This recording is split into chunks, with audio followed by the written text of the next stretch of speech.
Relational View.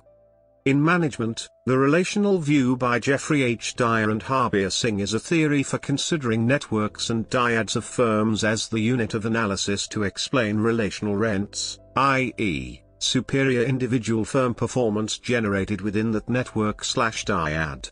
This view has later been extended by Lavie, 2006. Comparison to other theories. The relational view supplements existing views. While the industry structure view explains superior returns with a firm's membership in an industry with specific structural characteristics, and the resource-based view explains superior returns with firm heterogeneity, the relational view argues that idiosyncratic inter-firm linkages are a source of relational rents. Relational rents. Dyer and Singh define a relational rent as a supernormal profit jointly generated in an exchange relationship that cannot be generated by either firm in isolation and can only be created through the joint idiosyncratic contributions of the specific alliance partners. p. 662.